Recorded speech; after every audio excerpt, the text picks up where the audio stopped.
Hello students. Today we are discuss about burn. Burn क्या है? Injury that results from direct contact to any thermal, chemical, electrical or radiation source are termed as burn. जब भी जो injury है वो किसी chemical, thermal, electrical और radiation के कारण उत्पन्न होती है तो उसे हम बर्न कहते हैं। तो ये तो हो गई डेफिनेशन ऑफ बर्न। लेकिन अब बात करते हैं हम कॉजेज ऑफ बर्न, यानी कि जो बर्न है उसके कारण क्या है, causes of burn.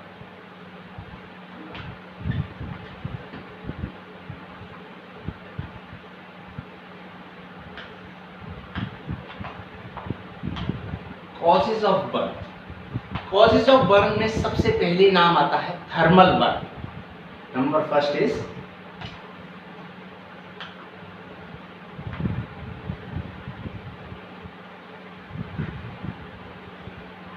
Thermal burn, यानी कि heat caused by contact with flame, hot liquids, steam or hot object, that called thermal burn. And second is chemical burn.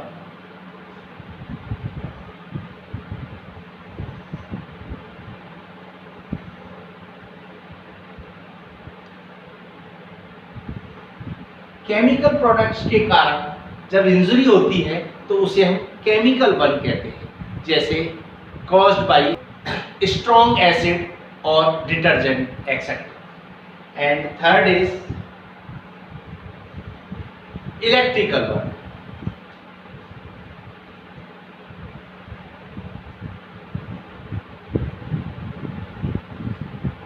Electrical burn जो है वो दो प्रकार का होता है, एक होता है AC and second DC, alternative current और डायरेक्ट करंट। अल्टरनेटिव करंट जो कि रेजिडेंशियल होता है करंट, और जो डीसी यानी कि industrial current.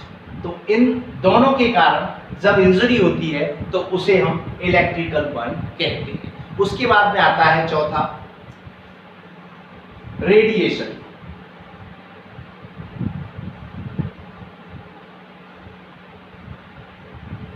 Radiation burn caused by UV यानी कि अल्ट्रावायलेट रेजेस और एक्स रेजेस। तो यूवी रेजेस और एक्स रेजेस, तो इन रेजेस के कारण जब इंजरी होती है तो उसे हम रेडिएशन बर्न कहते हैं। तो ये हो गए कारण। अब बात करते हैं हम types of burn.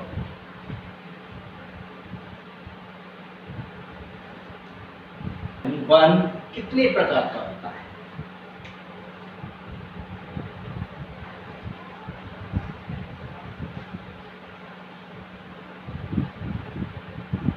Types of burn, इसको हम तीन श्रेणी में रखते हैं। एक first degree burn,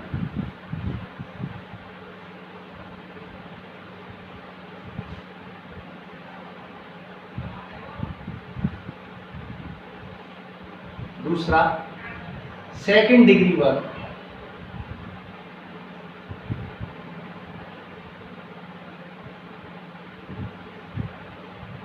and third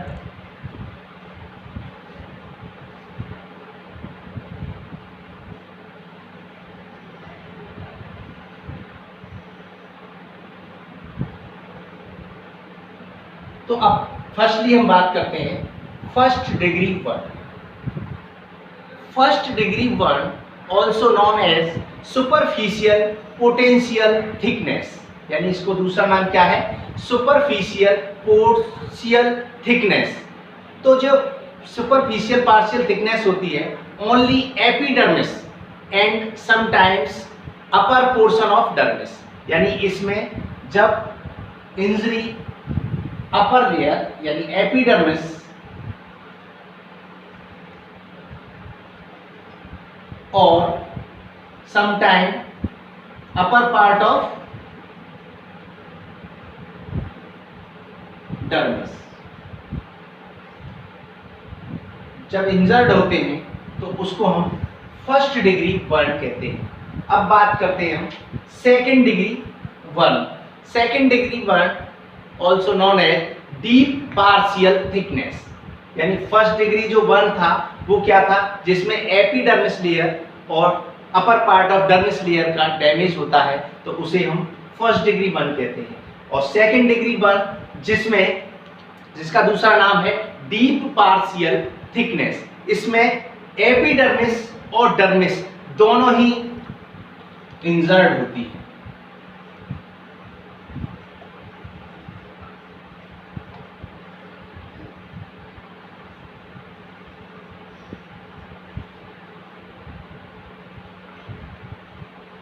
यानी जब एपिडर्मिस और डर्मिस दोनों ही इंजर्ड हो जाएं, बर्न हो जाएं, उस कंडीशन को हम सेकेंड डिग्री बर्न कहते हैं।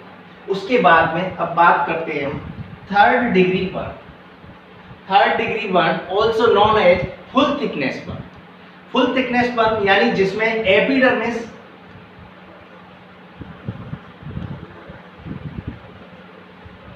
Dermis and subcutaneous tissue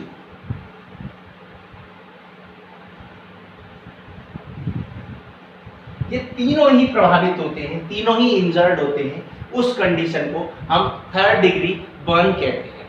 this types are painless because most of the times nerves are damage.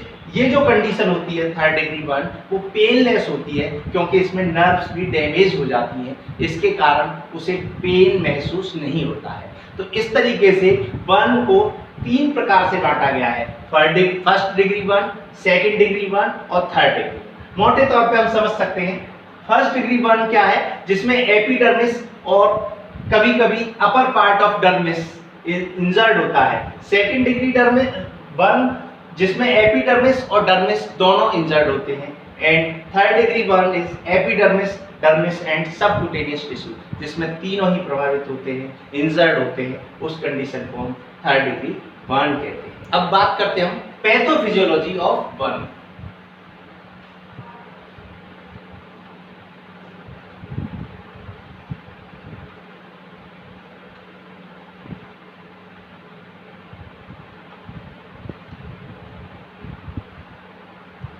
तो बात करते हैं पैथोफिजियोलॉजी ऑफ बर्न। तो सबसे पहले बर्न इंजरी होगी, उसके बाद में vasoactive substance are release. Vasoactive जो सब्सटेंस है वो रिलीज होने लगेंगे, जैसे हिस्टामिन है, सेरोटोनिन है, एक्सेट्रा। उसके बाद में इंक्रीज्ड प्लाज्मा टू सीप इन द सराउंडिंग टिश्यूज। इसका मतलब है कि प्लाज्मा इंक्रीज हो जाएगा और वो रिस कर टिश्यू के सराउंडिंग चारों तरफ एकत्रित होने लग जाएगा। उसके बाद में सोडियम एंट्री होगी एंड पोटेशियम एग्जिट होगा फ्रॉम द सेल। सेल से सेल में सोडियम की एंट्री होने लग जाएगी और पोटेशियम एग्जिट बाहर निकलने लग जाएगा। उसके बाद में increase in intracellular and interstitial fluid, ये इंक्रीज हो जाएगा, इंट्रासेलुलर और इंटरस्टिशियल फ्लूइड इंक्रीज हो जाएगा, उसकी मात्रा बढ़ जाएगी। उसके बाद में depletion of intravascular fluid volume, fluid volume है जो इंट्रावास्कुलर, उसमें कमी आ जाएगी और जिसके कारण हाइपोवॉल्यूमिक शॉक होगा और उसके बाद में डेथ भी हो सकती है। तो इस तरीके से बात कर रहे थे हम पैथोफिजियोलॉजी की। अब बात करेंगे हम कॉम्प्लिकेशन ऑफ बर्न्स, यानी बर्न के दौरान क्या क्या कॉम्प्लिकेशंस हो सकती हैं।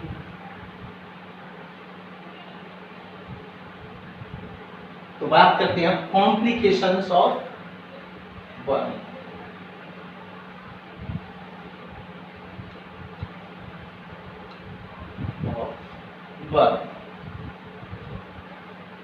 तो इसमें सबसे पहला जो नाम आता है वो है इन्फेक्शन,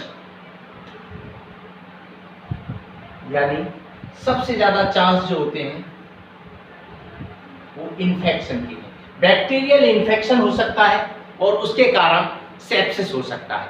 तो उसके कारण बैक्टीरियल इन्फेक्शन बढ़ेगा और उसके कारण क्या होगा, increase risk factor of the sepsis. उसके बाद में दूसरा जो है पॉइंट वो है कॉम्प्लिकेशन इज हाइपोवोलीमिया। क्या होगा, हाइपोवोलीमिया।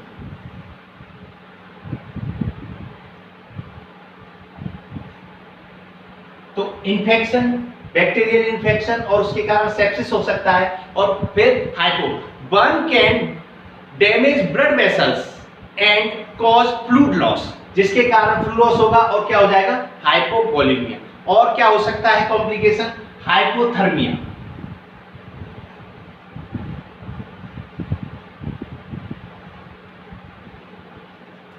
यानी hypothermia means skin help control the bodies temperature, so when a large portion of skin is injured may loss body heat, जिसके कारण क्या होगा, हाइपोथर्मिया, यानी बॉडी का टेम्परेचर डाउन होने लगेगा।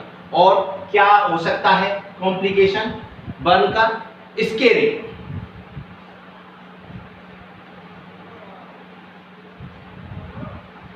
स्केरिंग बर्न के कारण जो स्किन डैमेज होगी, can cause scars and keloids regard areas, तो उसके कारण स्कार्स आ सकते हैं, स्केरिंग। और कॉम्प्लिकेशंस क्या हो सकती है, bone and joint problems. Fifth complication is bone and joint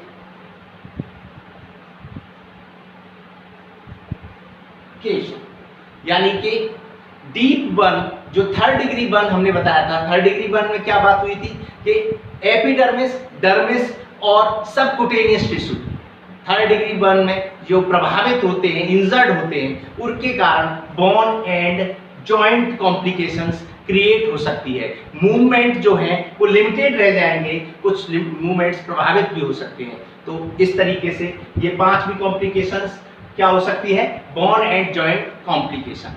and next is acute toxaemia.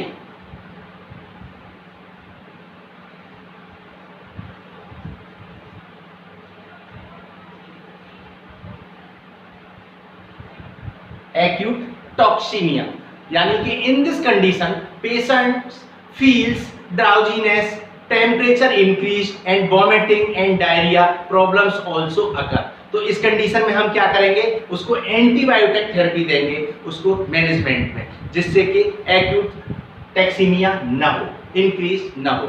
और उसके बाद में और कॉम्प्लिकेशंस क्या हो सकती है, लोकल एडिमा हो सकता है।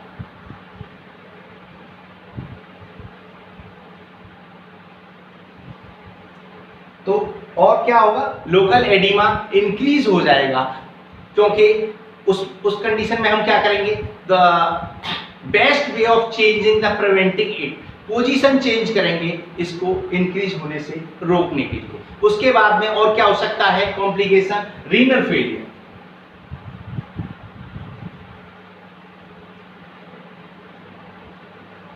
रीनल फेलियर हो सकता है, and bone marrow suppression. And next is bone marrow suppression.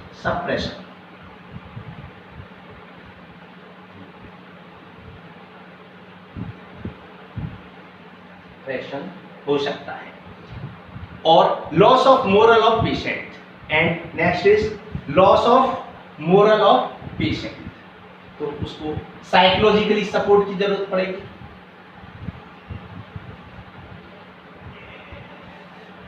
Loss of moral the patient, तो इस तरीके से ये कॉम्प्लिकेशंस हो सकती हैं बर्न के पेशेंट में। इसके बाद अब हम बात करेंगे management of burn.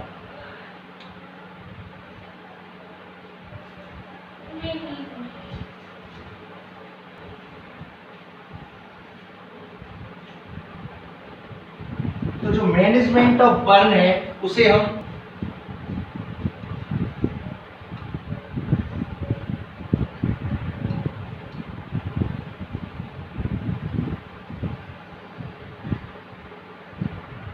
Management of burn है उसे हम 3 फेजेस में डिस्क्राइब कर सकते हैं। तो बात करते हैं मैनेजमेंट बर्न में, फर्स्ट वाली जो फेज है वो है इमरजेंट फेज।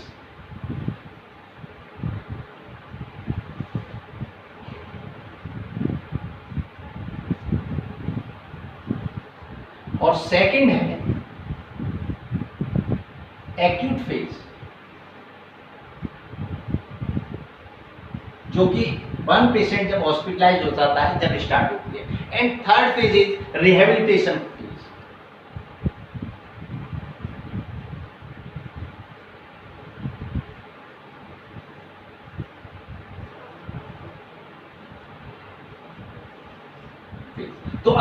सबसे पहले हम बात करते हैं first phase, emergent phase.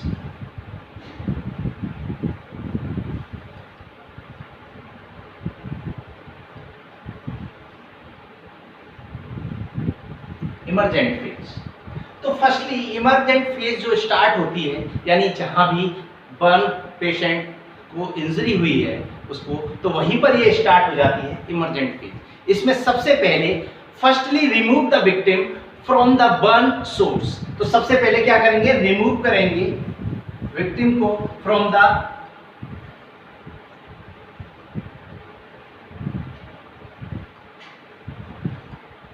Victim from the burn source. जो बर्न जिस कारण हुआ है उसको रिमूव करेंगे और उसके बाद में असेस करेंगे, असेसमेंट ऑफ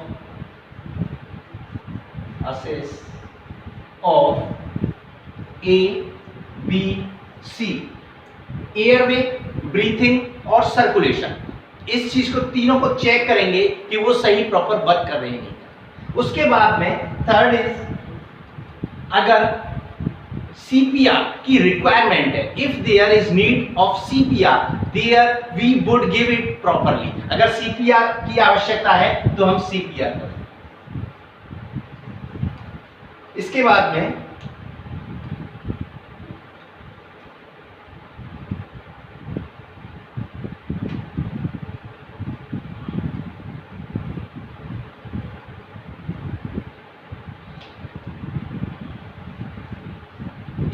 में CPR की अगर आवश्यकता हुई तो CPR करेंगे और फिर उसके बाद में पेन मैनेजमेंट।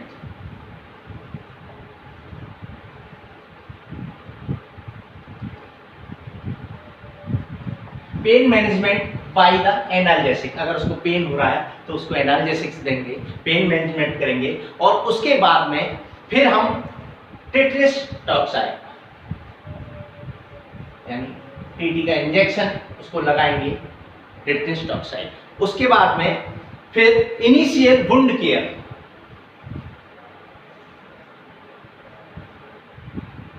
वुंड केयर करेंगे, wound care and last teaching.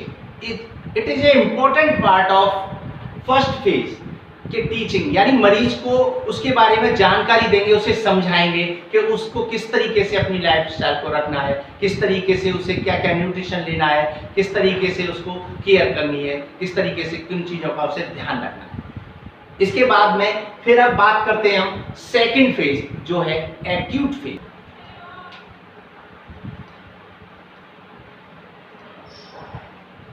Reassess of ABC। जैसे ही हॉस्पिटल में एडमिट होगा तो रीअसेस ऑफ ABC यानी कि एयरवे, ब्रीथिंग और सर्कुलेशन को देखेंगे कि कहाँ उसको दिक्कत हो रही है और उसको सुचारू रूप से चालू करेंगे। उसके बाद में दूसरा start fluid replacement. Fluid start करेंगे, फ्लूइड रिप्लेसमेंट।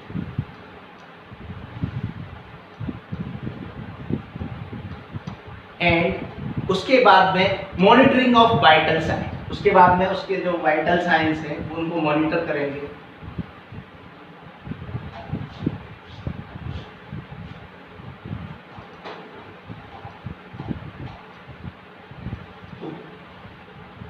जो एक्यूट फेज है in the hospital, reassess ABC, start fluid replacement, monitoring of vital science and pain management by analgesic. और चौथा पेन मैनेजमेंट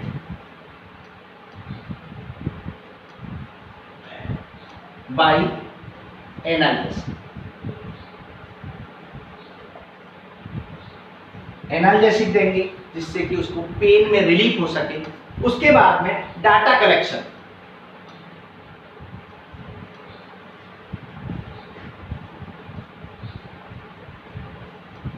डाटा कलेक्शन करेंगे और उसके बाद में वुंड केयर करेंगे।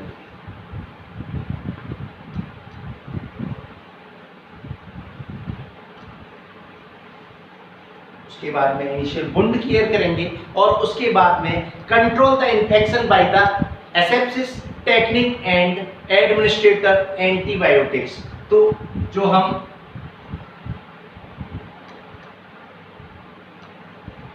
उसको एंटीबायोटिक देंगे, उसको एंटीबायोटिक देंगे ताकि उसे इन्फेक्शन, बैक्टीरियल इन्फेक्शन होने से बचाया जा सके। तो इसके बाद में एंटीबायोटिक हो गया। फिर उसके बाद में नेक्स्ट इज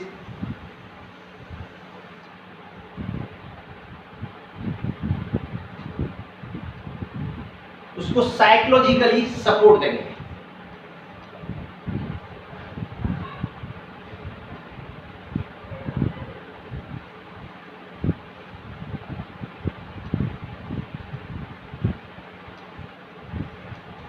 साइकोलॉजिकली सपोर्ट देंगे और उसके बाद में उसको न्यूट्रिशनल डाइट देंगे।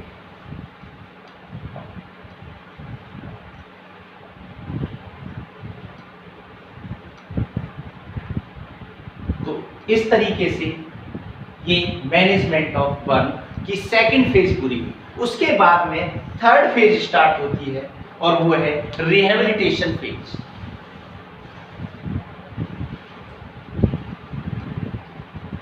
Third phase is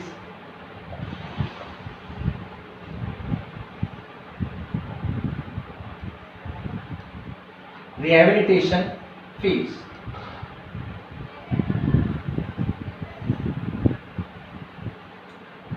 तो जब बर्न पेशेंट ठीक हो जाएगा उसके बाद में जो उसके फंक्शंस लॉस हुए हैं उन्हें प्रॉपर चलाने के लिए रिहेबिलिटेशन फेज स्टार्ट करते हैं। In this phase, nurse should increase the patient of restart his social, psychological and mental health life।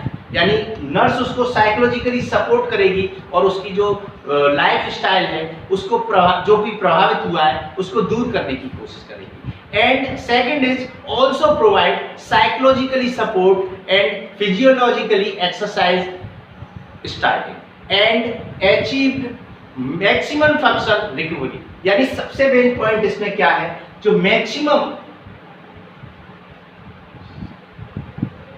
Function recovery, यानी जो लॉस हुआ है फंक्शन उसको ज्यादा से ज्यादा रिकवर करना इस पेज का मुख्य उद्देश्य है। इस तरीके से आज हमने बात की बर्न की। Thank you very much.